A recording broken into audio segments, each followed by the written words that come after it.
Hello friends, welcome back to my চ্যানেলে। আপনারা দেখছেন গার্ডেনিং ইজ মাই পিস। আজকে আপনাদের জন্য জলে প্রোপোগেট হয় এমন কিছু গাছ নিয়ে এলাম। প্রতিদিনই গাছের ভিডিও দিই আর আপনারা সেগুলো পছন্দও করেন। ফ্রেন্ডস, মনে হয় সাবস্ক্রাইব করতে ভুলে যান, তো প্লিজ আমার পাশে থাকবেন আর একটু সাবস্ক্রাইব করবেন। আর আজকে যে গাছগুলো আপনাদের দেখাবো খুব ইজিলি বাড়িতে প্রোপোগেট হয়ে যায়।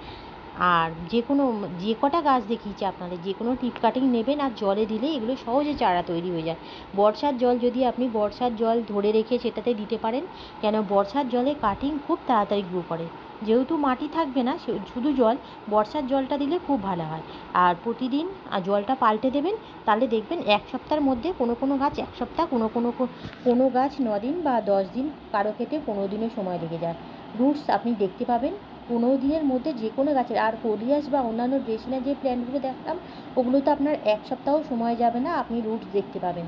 আর পুরোপুরি রুটসকে একদম মানে বড় বড় রুটস দেখতে পাবেন, তার জন্য আপনাকে 15 দিন সময় দিতে হবে।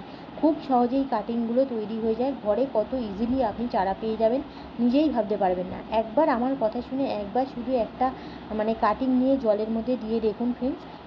মানে যত দামি গাছ, অ্যাগ্লোনিমা থেকে শুরু করে আমি যতগুলো গাছ দেখিয়েছি, আমি বাড়িতে এগুলো জলে প্রোপোগেট করি, মাটিতেও করি, মাটিতেই বেশি করি, কিন্তু জলে বিভিন্ন রকম গাছ আছে। তো আপনাদের মনে হয় যে জলে সুবিধা, মাটি অনেক জায়গায় অ্যাভেলেবেল হয় না, বা সব জায়গায় কোথা থেকে মাটি পাবেন, যারা ফ্ল্যাটে থাকেন তাদের জন্য জলে প্রোপোগেট করে আর ইনস্ট্যান্ট হোম ডেকর করে ফেলতে পারবেন।